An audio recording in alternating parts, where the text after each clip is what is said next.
Hello and welcome to episode 223 of First Geek 411. I'm your host, Cameron Franklin, and with me, as always, from the Great White North, Shanine. How are you doing? Doing good. And also, as always, from West Coast, Best Coast, Emma. Oh, How are you doing? good. Can't complain. It's a good week. Nice. This week, we're going to be catching up. We're going to be chatting about the social media stuff that is going on. And then we are also going to be talking about some big announcements from Disney and Doctor Who. Before we get into that, listeners, as always, you can find us on our social media as OneGeek411. You can join our Discord server. Shoot us an email at 1stgeek411 at gmail.com. You can also watch live on Twitch Monday nights at 6:45 Mountain Time. Find the videos over on our YouTube, where you'll be able to find our book club tomorrow, because I messed up over the weekend and forgot to trim it. You can also check out our Redbubble store if you want any merch. So it's, as Shanine was saying, and as Emma and I discussed last week, it's been a bit since we've been together on a podcast. And so definitely excited for us to have some time to catch up. Shanine, what have you been up to? I'm very excited about several of the things on your list. So Well, as it is November, for anyone who's known me for a while, it is National Novel Writing Month, and I'm back at it again. gotta believe. Um, different story this time. A superhero drama. Ooh. It's going. I don't know, but we're at 36,108 words as of today. So Congratulations. a little bit ahead of track, which is good. And yeah, there's certainly words there that we'll have to do something about later, but The important thing is that there are words on the Mhm. page. Yep. exactly. And I know when you Uh first told me about this, I was very excited for what you're writing, and so I'm very excited to hear where it all ends up. yeah, it's it's been interesting. I don't know. We found a lot of plot holes, a lot of things where I'm like, I don't know how we get from this point to this point. We'll write it later. Uh You'll just need yeah. to add transitionary chapters. It'll be fine. Yeah. Yep. Other than that, my husband picked up all of the 40K Magic the Gathering decks. So we have been playing that a little bit. They are quite fun. Some of them. Say, do you have a Some favorite? um oh, what did I crush him with? This is the correct way of deciding a favorite. Can confirm. Oh, I can't remember which one it was. I lost super bad with is it a black deck or a black and blue deck? Whatever one that one was, I lost very badly. So not that one. Um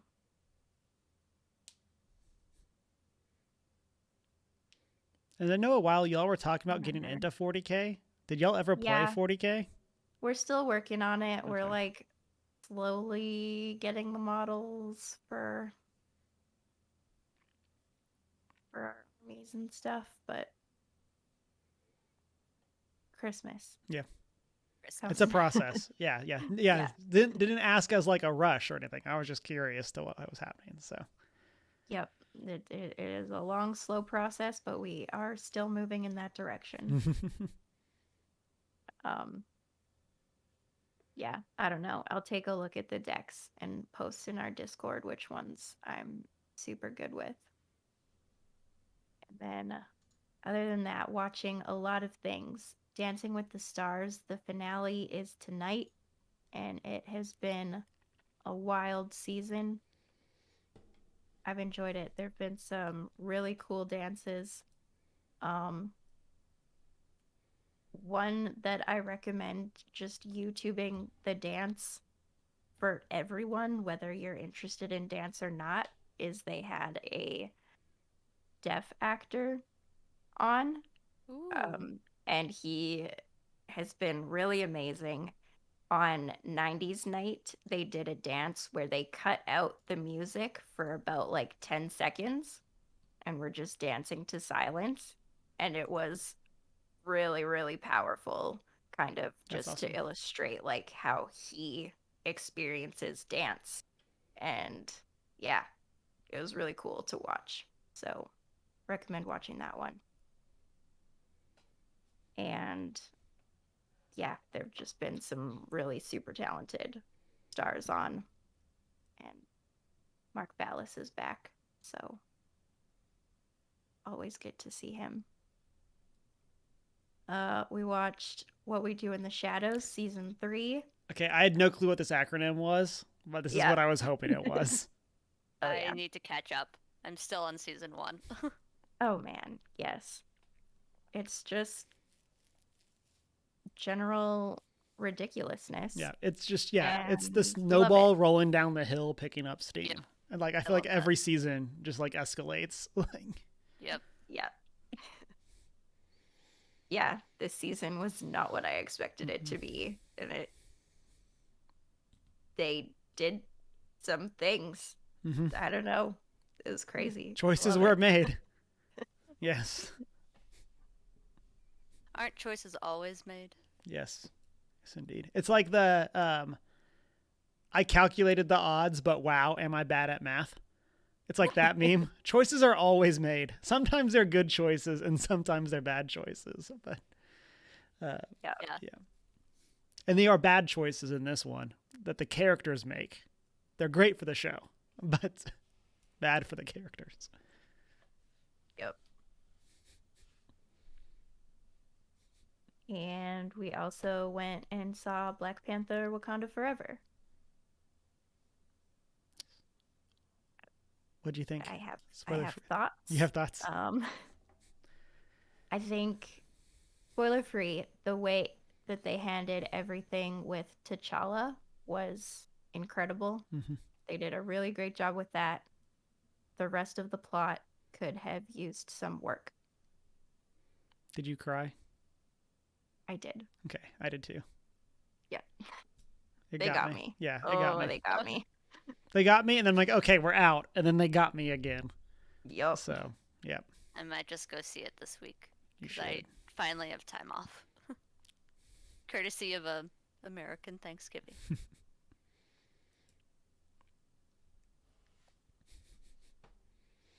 Yeah, I'm excited for us to talk more about it. I was saying this with Emma last week. I think we need to, whenever we do our, like, we actually finish our Phase 4 tier list. That might just end up being finishing the tier list / spoiler cast for all the things that have happened. Because it's only going to be like 4 or 5 things. And so I think we can just do it as like a mini spoiler cast for all of those and then add them to our tier list. So I think that's going to be the way to do it.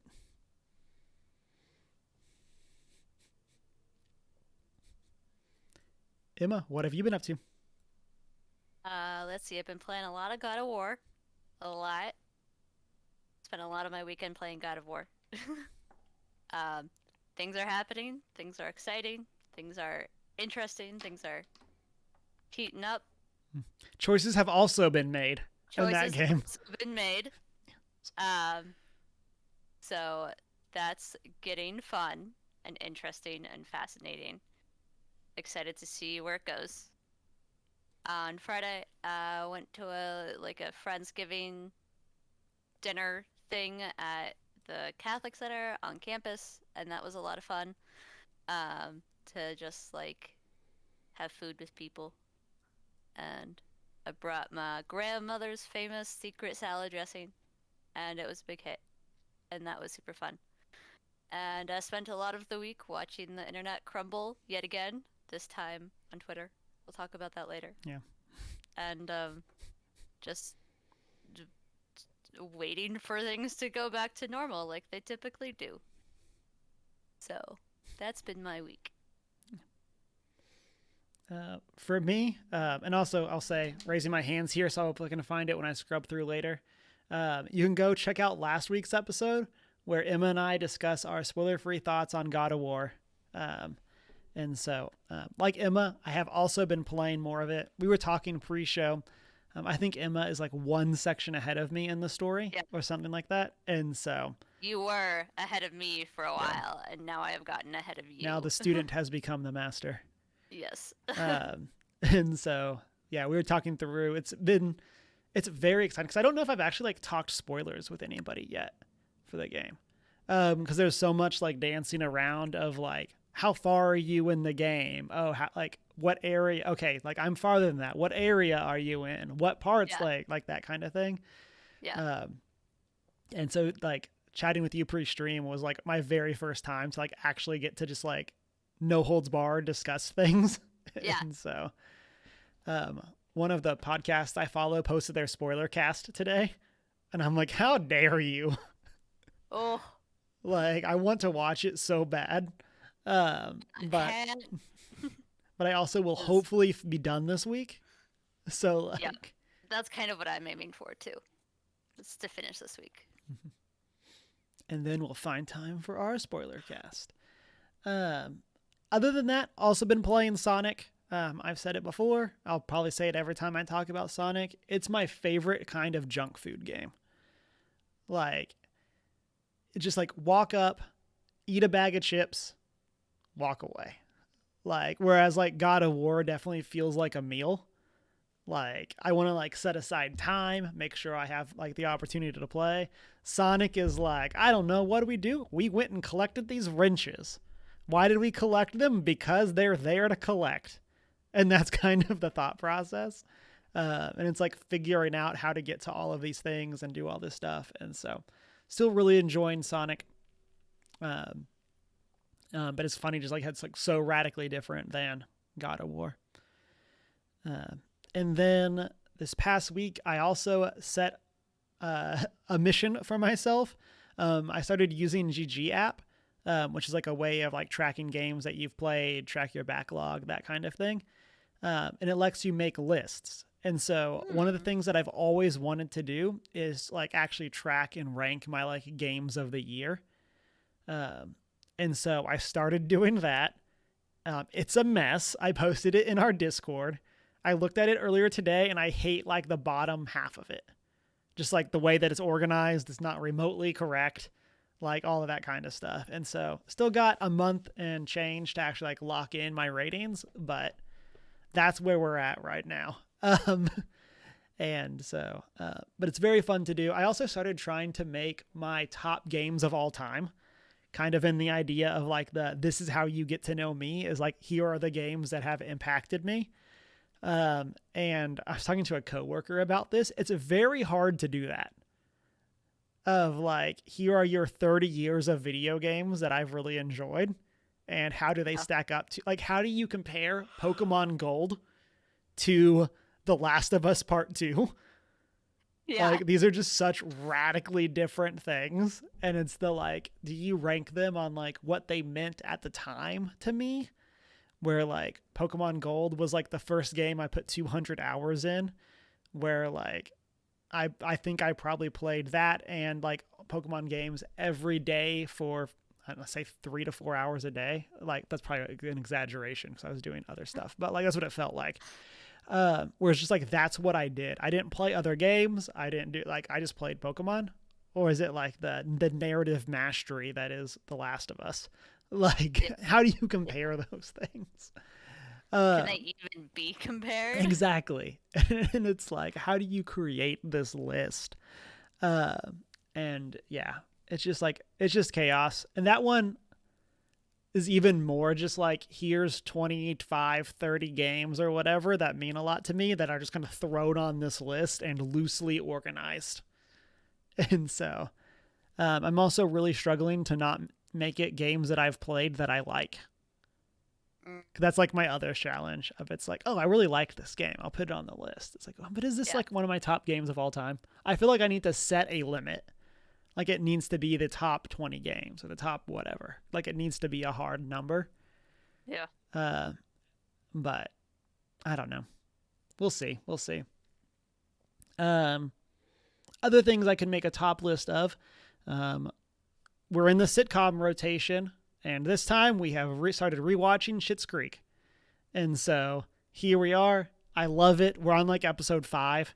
I love this show so much. I'm so happy to be rewatching it. I was trying to put off the rewatch by watching clips on YouTube. That How'd was that like go? Clearly not well. clearly at not all. well because now we're rewatching it. At least it's only like 4 seasons or something. Yeah. So it's not like we're signing up for another rewatch of The Office or Parks and Rec. And Yeah. so, yeah. And so I've been doing that. I love it. I love how not remotely likable the Roses are in season 1. Like they're just like the worst human beings. Yeah. And I just like, I love where they're going to end up. Like, it's like the knowing the ending of the story makes me so excited. Character growth. Yeah. Oh man. So good. I love that show so much. And then other than that, my birthday is coming up. And so this past weekend we had pre-birthday lunch with a whole bunch of family and friends and then went and played board games. And so that was a blast. Emma mentioned Friendsgiving. Because my birthday is around Thanksgiving, my birthday always tends to basically be Friendsgiving. Like that's kind of the vibe of like, and so we had a bunch of people. We went to a place called Rodeo Goat, which has really good burgers. Definitely recommend. And then we went to Madness and played some board games. We played a 11-person game of Tumble, which was a ton of fun. Tumble is reverse Jenga, where you're building the tower every turn instead of like taking pieces off and like moving them over. Like you're actually like building it up. And so it ends up with this like amorphous blob of bricks. And then we played, a bunch of people started playing a bunch of different games. Played Tokyo Highway, which is another, yeah, I love that game. I don't remember. I just know I've played it. Yeah, it's another dexterity game where you're using like basically popsicle sticks and you're like Yes. weaving them around each other. Yes. And then you get to Okay. like place cars on it. And if you knock your thing over, you have to give people your pieces. That's a fun one. It was a super intense game. And yeah, definitely recommend that. And then some people were playing like Potion Explosion. Some people were playing Harry Potter House Cup Competition.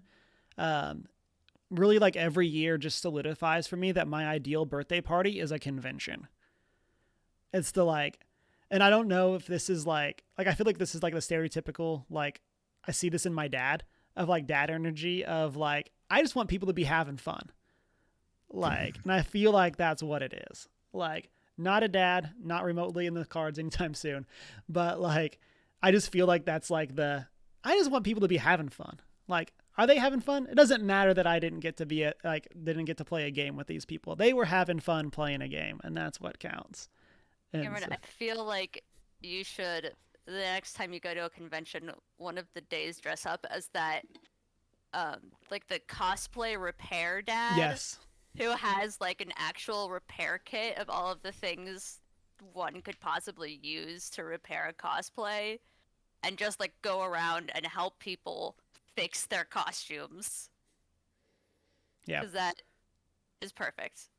I feel like it would not surprise you to hear that I've legitimately thought about doing that several times. Yes, do it. So, do I know what any of those things are? No. You just get Will like Deanna have to pack it for me because I don't know anything? Yes.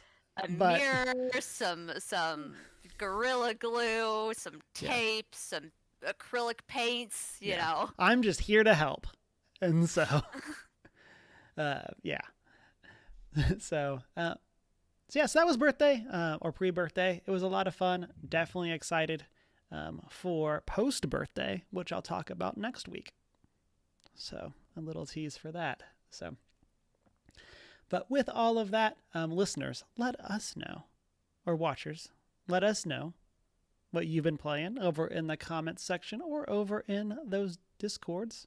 That one specifically, I guess. Here we are. This transition is now not nearly as what I wanted it to be. But with that, let's get into our main topic of the night. We're talking social media stuff. And so, have y'all, I know Emma referenced it earlier, have y'all been keeping track of what's been going on with Twitter/social media as a whole lately? The drama. Yes. I mean, not purposefully, but being on Twitter, it's Yeah. kind of all you hear about Right. on Twitter right now. Right. I feel like that's like it's like the people on the Titanic talking about the Titanic sinking. Yeah. It's like, here we are talking about the thing that's happening.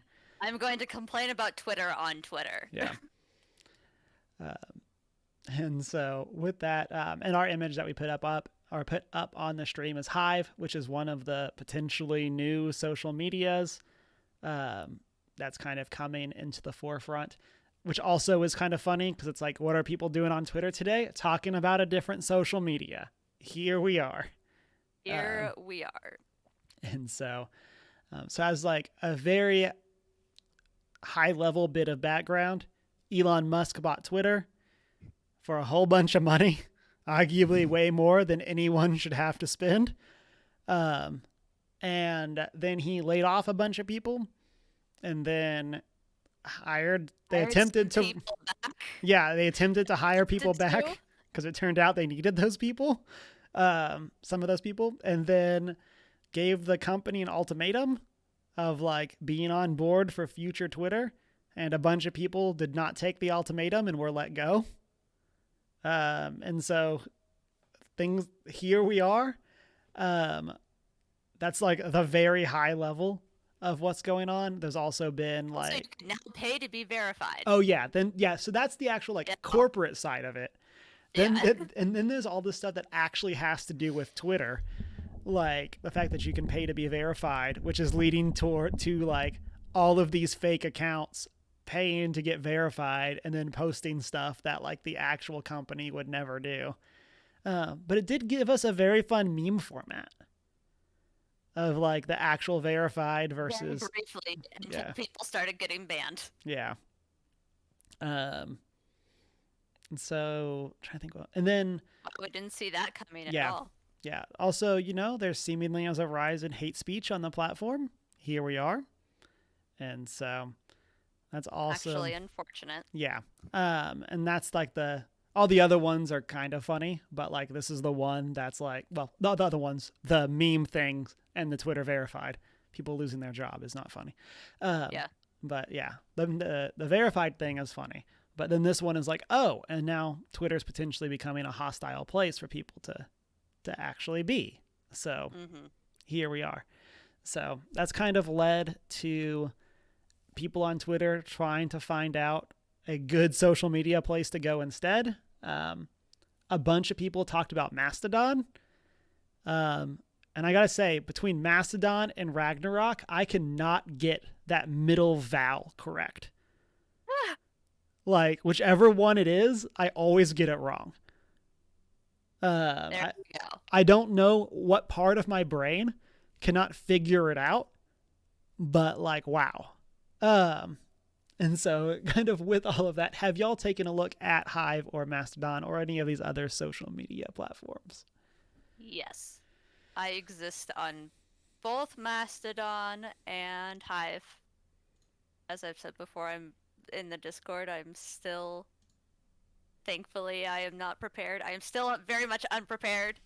But Mastodon is interesting because it's on the forefront, set up a lot like Twitter in terms of like posting and content and stuff, but it's kind of like behind the scenes. How Discord has like different servers for different things. When you sign up for Mastodon, you pick a server to be a part of. So all of the users are in these smaller, more contained servers, but you can see posts from any server when you're on Mastodon. So basically the way it's set up like that, behind the scenes, sort of controlled and managed by smaller groups and smaller servers, and one or two moderators then helps avoid something like the path Twitter is going down, or Facebook or Instagram, where like you can't just buy it and have one person control the entire site. It's like different, it's all like broken up into separate things that all feed into one timeline, which is super interesting. So it's like if Twitter and Facebook and Instagram all fed into one timeline. And it's interesting. It's a little slow, but it's kind of fun. Yeah. I feel like that's like the trouble right now with these is it's like everyone's like, yeah, all of these new it's things like hold to the forefront. Hold. Like, what are we doing? Everybody has to decide where they're going yet. So yeah. Shanine, have you had a chance to check either of these out? No. I heard about, like, everyone was talking about Mastodon, and I was like, this sounds confusing, and just no. And then when you said today, let's talk about Hive, I was like, let's talk about what? It's the newest rage. Yeah. Here's where I'm at with it. Is before all this stuff was going down with Twitter, Twitter was like my main social media, and I was considering cutting down in other areas of social media just because I feel like I waste way too much time on social media. And now Twitter is imploding, and I'm like, well, maybe my decision will just get made for me. Mm-hmm. And if I don't join any other social media, then I won't have this problem again. So, I don't know. Let me know how Hive is, and maybe I'll jump ship with Instagram. But, like, I don't know. I've seen a lot of people with a very similar take to that, of like, maybe this is a sign. Like, like I've seen people that are like, I'm going down with the ship. Like, if Twitter goes out, I'm going out with it, then I'm never getting anything again. Like that kind of thing.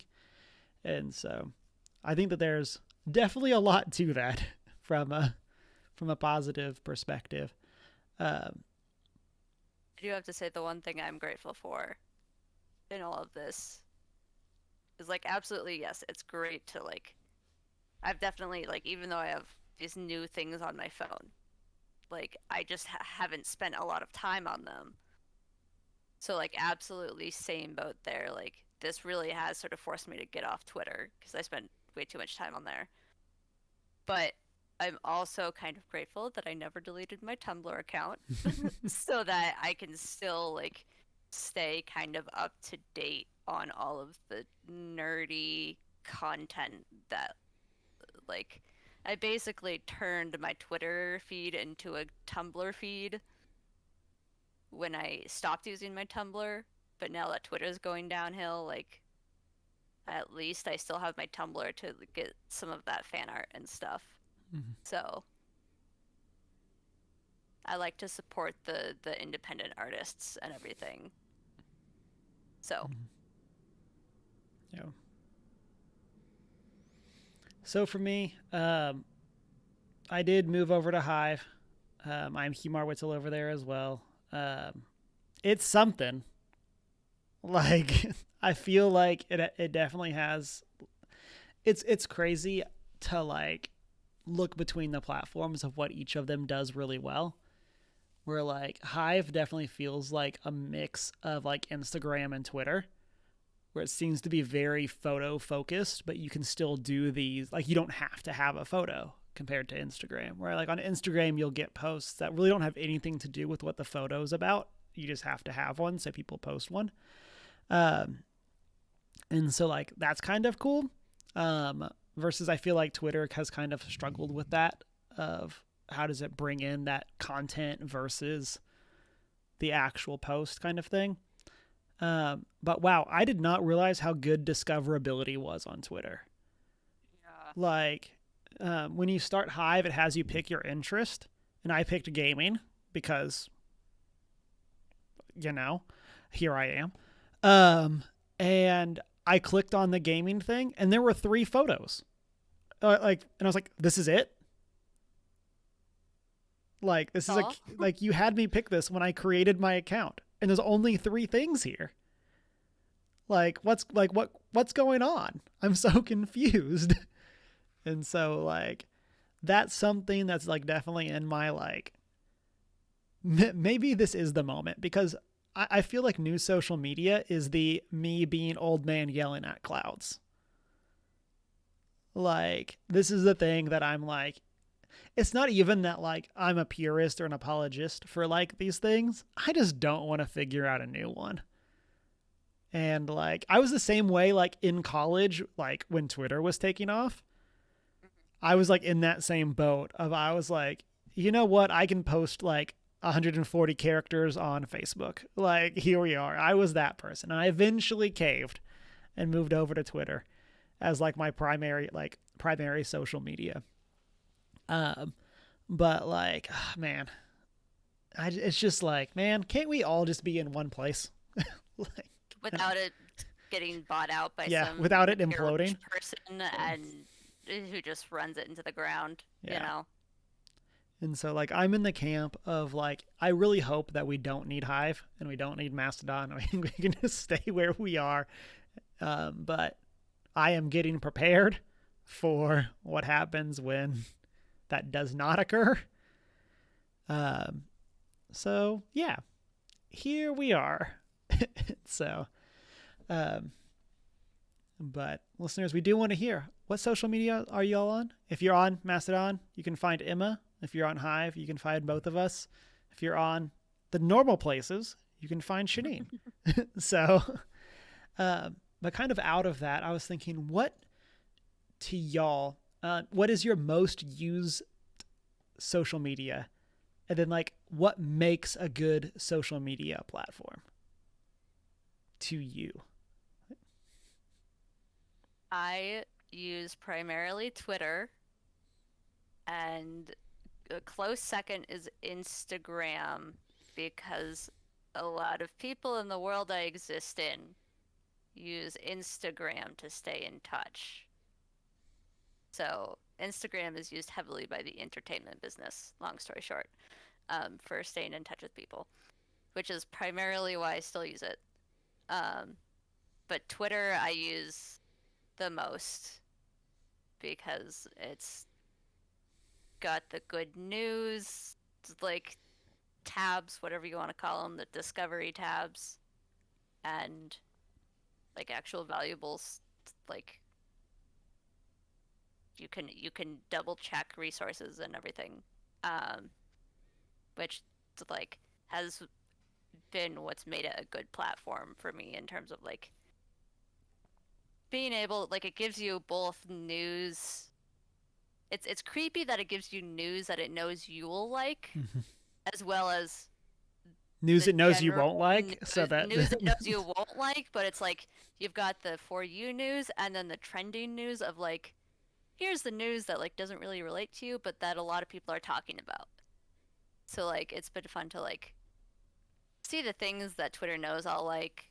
So like this person said this thing about their newest piece of content coming out and like it's going to be released in 2 weeks or whatever. But then also seeing like okay, so there was this event that happened um in Wisconsin or wherever that like has something to do with politics that I wouldn't have normally like seen news-wise, but that like actually impacts the greater election or whatever. Like that's just an example that of something that like it's been a good place to like sort of crowdsource what people are talking about news-wise that can then be valuable in figuring out what the news is.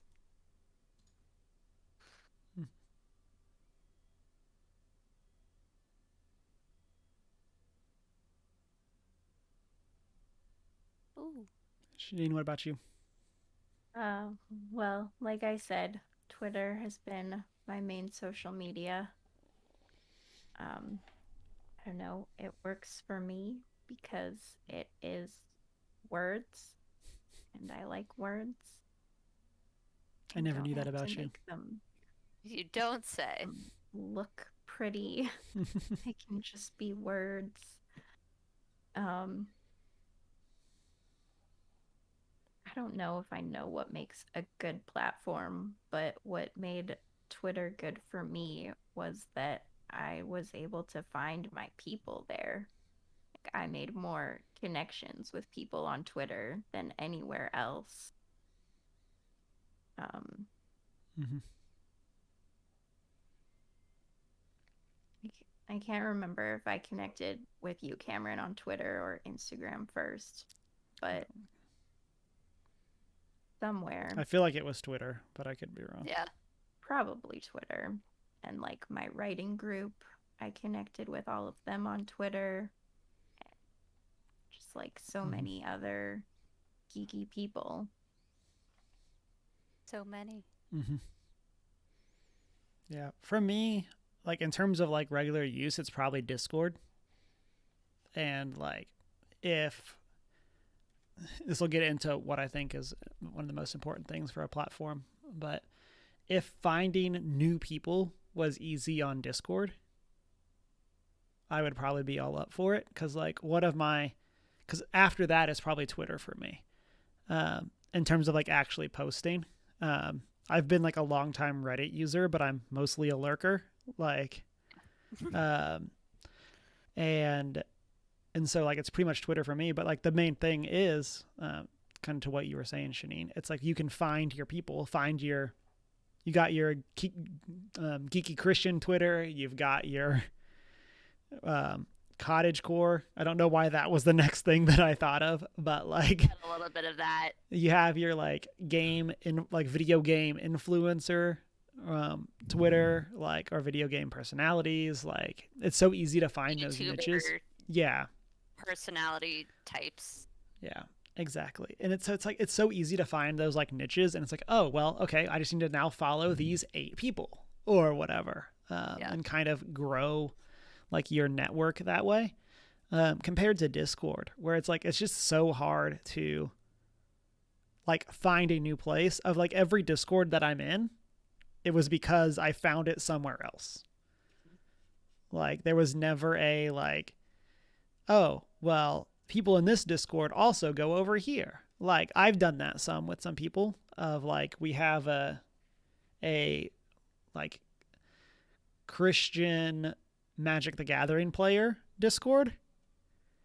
That like I've added some people to and stuff like that, but like that's kind of the exception. But even that was like it was started by people and like saving the game, and because we were all talking about Magic in a bunch of different servers, and so but like it's so hard to find like that niche. And like I said, I think that's what Twitter does the best. Is like it's so easy to get into that, which of course can lead to like the echo chamber, which like is like your biggest weakness is your biggest strength pushed too far. Yeah. And yeah, and so like I think that's like the most important part for me is it's like whether it's through hashtags or through whatever, it's like Topics. it's finding those thinking, topics. Yeah, great way to like, say it. Well, because on Twitter you can follow topics. Yeah. So it'll give you. So if you put in like I want to follow the topic of Dungeons and Dragons or like Magic the Gathering or whatever, like it'll give you different posts that relate to that topic that you may not necessarily be following that person for, but you still like get content that is under that topic. Yeah. And I think that's plays into that a lot of like Twitter does that really, like that being able to expand into different groups and like find your niches, because Twitter has that implemented where you can follow topics or it'll start showing you stuff from those topics that you've clicked on a couple of times before,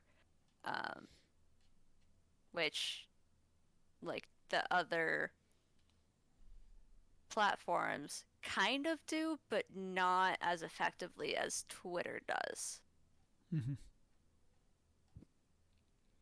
Yeah, I definitely agree. And this was my biggest gripe with Hive of like, I went to the gaming thing that they recommended that I join, and there were 3 posts there, and it's like, there's no way this is what's happening. But hopefully they'll figure it out. I mean, it's kind of like exploded today, so like here we are.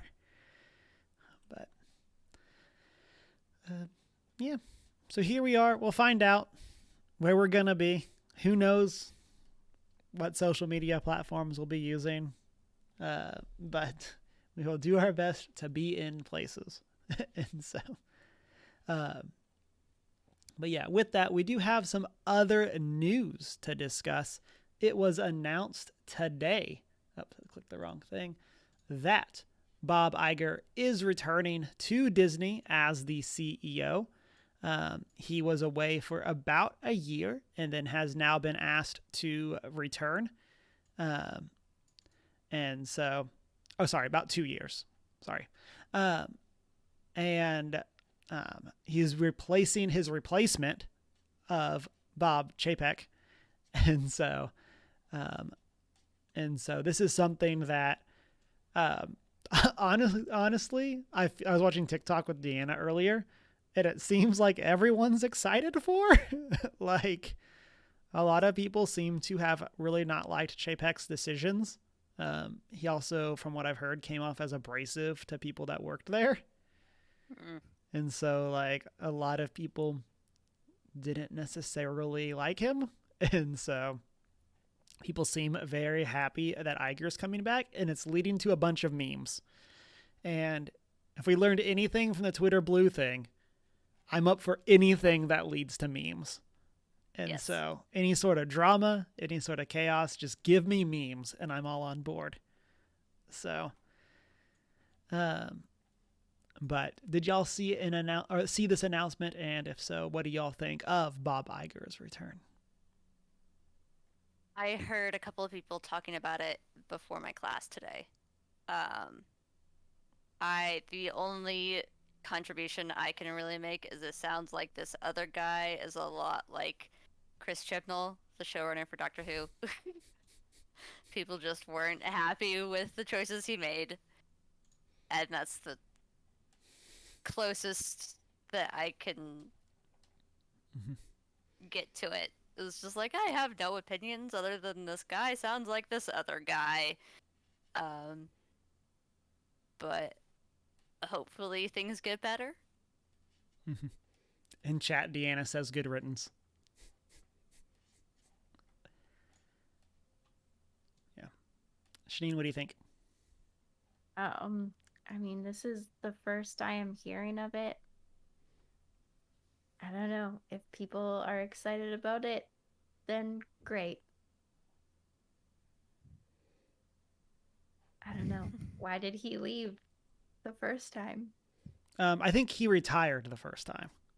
Oh, and so they had to pull him out of retirement. That's my understanding. So he was CEO for 15 years and then retired, and had tapped Chapek as his replacement. And so, man, imagine that. You retire, and 2 years later have to go back to work because the guy you picked to fill your role just wasn't doing it. Yeah. And like, from what we've heard from some cast members, it's like company morale was like super low. And so having this change has definitely been a boost. Although, like any time that there's a major corporate decision, a lot of times people that work there will find out from the like media rather than from the company themselves. Things like that can happen. And so it's always kind of interesting when that does occur. At least for this, it's a little better. I know when there were like a bunch of gaming outlets had layoffs, some people were like in other countries on assignment when that happened. Oof. And like found out like because of time zone stuff, like when they woke up from like significant others and stuff like that, rather than from the company, just because you don't get on your computer right away. And so So yeah, it's definitely something that hopefully will lead to some good change. And it does feel like overall people were happy with Igor, although I do kind of feel for Chapek in the sense that like he became president or became CEO like a month before COVID. So it's like that. It's just a very rough time to be like to become CEO of a company. Not to say that like excuses anything that he did, but like I feel like that's a very different, like a very challenging time to be put in that position. But here we are. So Here we are. But that's going to then bring us to our final topic for tonight. Emma, we got some Doctor Who news. What's going on? We've got our companion for the at least the first season run with Ncuti Gatwa. It was announced that Millie Gibson will be joining the cast of Doctor Who, playing a character by the name of Ruby Sunday. I have not seen Millie Gibson in anything before, but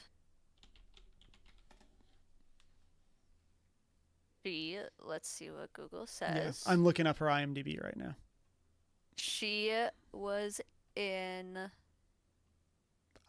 She was in Love, Lies, and Records. Jamie Johnson. Butterfly. What Marilyn didn't know. I believe she's 18. Yes, she's 18. Wow. As well. She's young. But this is the typical, I don't want to say, I mean, I don't mean it in the sense of like bad, but like Doctor Who has a tendency to bring in a lot of unknown peoples, which is great. Like it's definitely a show that aims to bring in like the lesser knowns for main characters or long running characters and sort of like help support them. And not necessarily like lesser knowns, like they can have an extensive career, but like they're not necessarily the biggest names on the planet, while still also bringing in like pretty solid names. So I'm curious to see where this goes and how that's going to play out. I've seen a couple of comments say that she gives off Rose vibes. So, yeah, that's going to be interesting, to say the least. Shanine, what do you think? Yeah, I too have never seen her in anything, but I agree. She looks like a rose, and that could mean some fun things for what they're planning with her as well. I don't know. I'm so hopeful for this upcoming Doctor Who everything. Because Davies is coming back. You gesture generally at everything. Davies is coming back. He's gonna, with his magic touch, he's gonna undo a lot of problems. And the thing is, it's never been the actors that I have had problems with Doctor Who. They're always stellar actors. Yeah. So I'm sure she will be fantastic. Yeah. If Doctor Who does one thing right, it's find really good actors. Period. Yep. And I feel like that's like one of the strengths of this show is that they're able to find these people that get like their first big break. Yeah. Like that have been around, but like this is their first like major thing. Like Star Wars does it too, to a degree. And I feel like it's one of the strengths of a lot of their casting as well. But that idea of like you find someone that like has been doing other acting gigs and is like punching above their weight class. Yeah. And then you like give them this time to jump on a bigger stage, And uh, show their range and yeah, capabilities. yeah, and it kind of like gives them this like springboard into like the rest of their career. Yeah, Karen Gillian is now doing Marvel Yeah. stuff and big Hollywood projects. Matt Smith on was on The Crown and the Game of Thrones prequel. Like David Tennant was in Marvel stuff. Like they all get, because they were given this opportunity to. I mean, Matt Smith was relatively unknown before, but David Tennant had a bit of ground going into Doctor Who. But given that that was the towards the beginning of the reboot of Doctor Who, they needed someone who was at least a little bit known to like, but he wasn't so known that like everyone knew who he was. Yeah.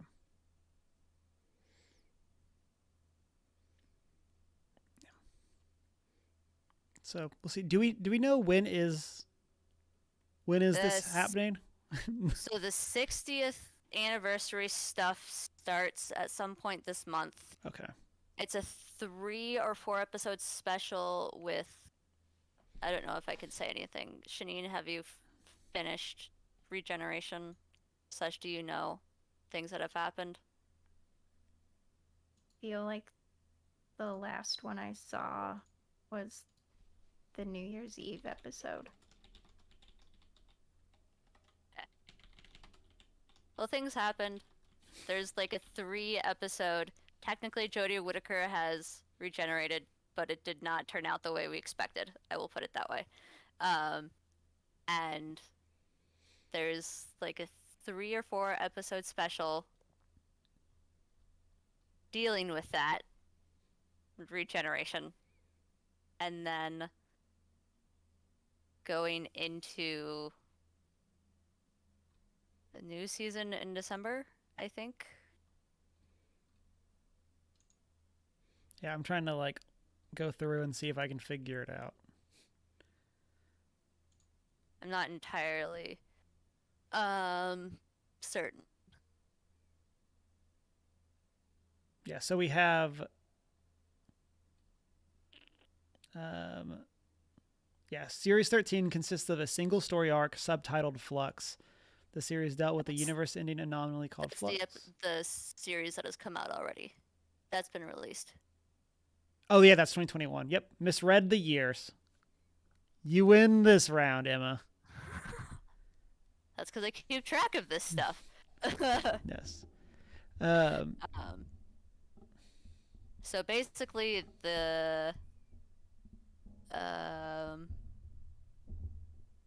also Disney Plus has gotten their, or slash Disney has gotten their fingers into Doctor Who, and I am very conflicted about that because it means Doctor Who now has more money, but I don't want it to be Disney-fied. Like, I just don't want Disney to get their grubby little hands on my science fiction cheesy show. I have thoughts and opinions, but that's for another time.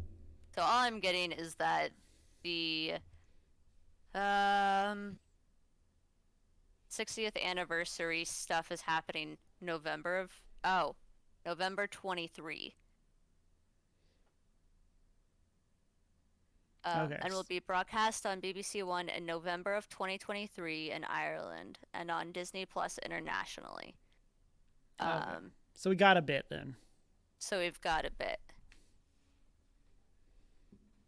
And then it will be going into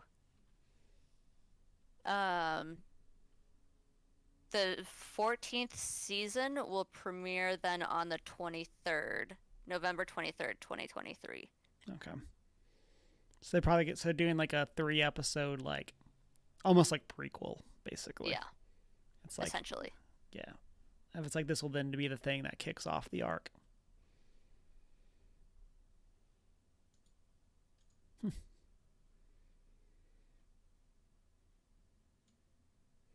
Yeah, and as Deanna says, that BBC will still be producing. But it's unclear what Disney's part of the relationship is other They are than distribution. contributing money. Yeah. That does not mean that I feel any more comfortable about that scenario. It still means Disney has their grubby little fingers in my science fiction show in some way, shape, or form, and I am uncomfortable with what that could mean further down the road. Yeah, it might mean that they can afford to not get cardboard Daleks. But that's the heart of the show, Cameron. Is when they have cardboard cutouts of Daleks in the background. That's what makes it go burr. That's what makes it so good. It doesn't need a big budget.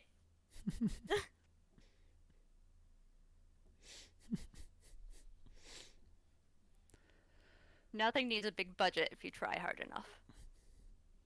The original Star Wars, they put Vaseline on the camera lens to make the things float.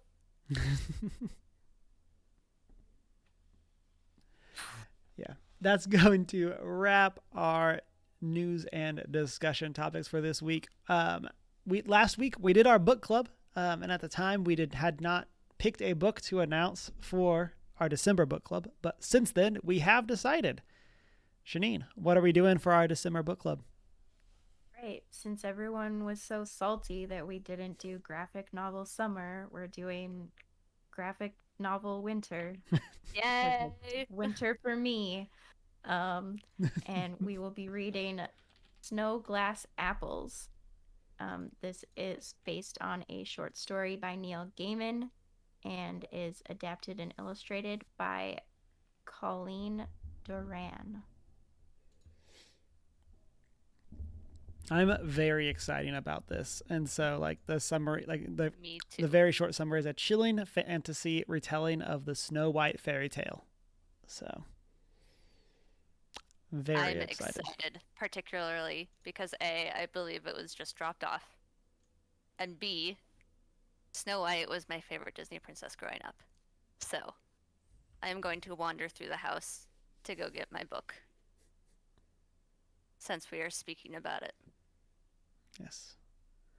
And so tune in December 17th. We're not going to do anything the week of Christmas, or not going to do book club the week of Christmas.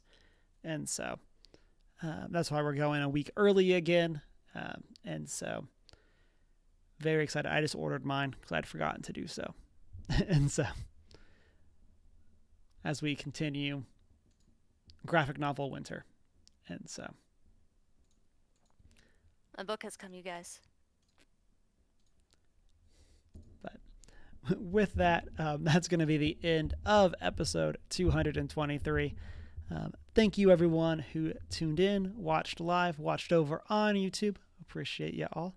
You can find us on our social media as OneGeek411. You can also join our Discord and shoot us an email at 1stageek411@gmail.com. You can watch live on Twitch Monday nights at 6:45 Mountain Time, part of the post-show chats, and find us over on YouTube where you can like, comment, and subscribe. Then you can also find us on our Redbubble store. And then if you want to connect with us personally, you can do that on our personal social media. I'm Humar Whittle, now on Hive. I am not prepared on all platforms, including Hive and also Mastodon, because things are happening in the world. We'll look back on this in a few years and laugh. Or cry. Or cry. We'll see which one in a few years. I am currently the Hoot and Howl on Twitter and Hoot and Howl Tales, TALES on Instagram. And it's been a great week. Some water. Read a book.